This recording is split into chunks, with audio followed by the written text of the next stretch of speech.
मेरे प्यारे बच्चे, आज का संदेश कुछ खास है। इसे ध्यान से सुनना मेरे बच्चे।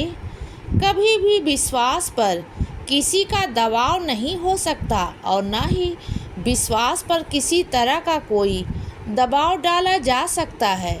हर बच्चे का विश्वास अपना है। तुम्हारा विश्वास अपना है बच्चे।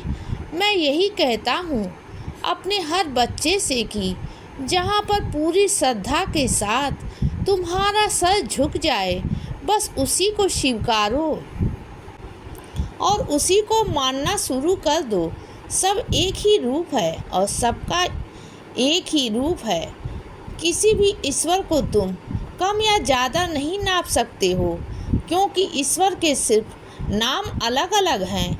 ईश्वर का रूप सिर्फ एक है।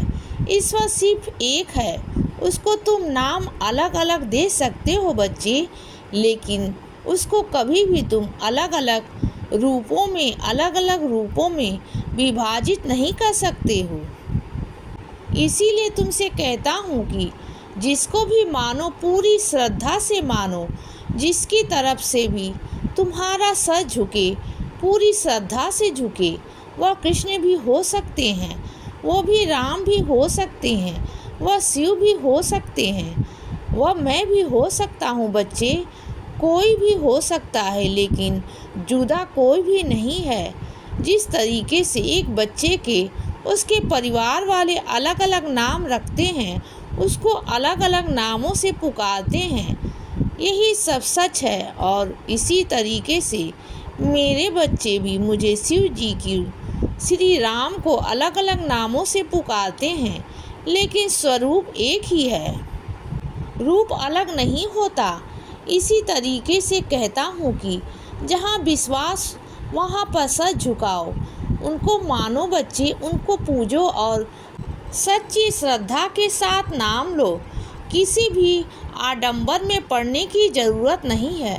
कोई तुमसे कहता है कि कहीं पर कुछ चढ़ाने से तुम्हारी मनोकामना पूरी हो जाएगी। अगर कोई कहता है कि तुम्हें आडंबर करने की ज़रूरत है, मैं तुमसे कहता हूँ किसी भी आडंबर में पड़ने की ज़रूरत नहीं है। किसी भी तरीके के अंधविश्वास में पड़ने की ज़रूरत नहीं है। ईश्वर तब प्रसन्न होता है जब तुम्हारे मन में, तुम्हारे दिल में, तुम्हारे अंदर सच्ची श्रद्धा होती है, सच्ची भक्ति होती है। तुम्हारे मुंह से निकला हुआ एक बार ईश्वर का नाम ईश्वर को सबसे ज़्यादा प्रिय होता है और उसको कुछ नहीं चाहिए। मुझे तुमसे कुछ खास नहीं चाहिए बच्चे। मैं तो हमेशा कहता हूँ और कहता हूँ कि मेरा नाम प्यार से ले लिया करो, तो यह समझ लो कि मैं तुम्हारा हूँ। तुमने मुझ पर छोड़ दिया है तो यह समझ लो कि सब कुछ मेरे बस में है। बाकी मैं सुनिश्चित करूँगा कि मैंने क्या करना है, कब करना है, कैसे करना है, और तुम सुनिश्चित रहो।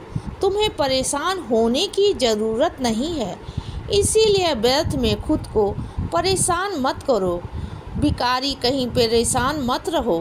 सिर्फ अपने मन में सच्ची श्रद्धा रखो, सच्ची भक्ति रखो।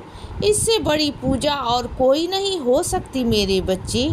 मैं हमेशा खुश रहता हूँ और हमेशा तुम्हारे भले की ही कामना करता हूँ और आशीर्वाद भी देता हूँ। तो मैं आशीर्वाद देता हूँ कि तुम हमेशा खुश रहो, और इसीलिए बच्चे सदा खुश रहो और हमेशा मुस्कुराते रहो। मेरा आशीर्वाद हमेशा तुम्हारे साथ है बच्चे। अब रात हो गई है मेरे बच्चे, अब सो जाओ। शुभ रात्रि।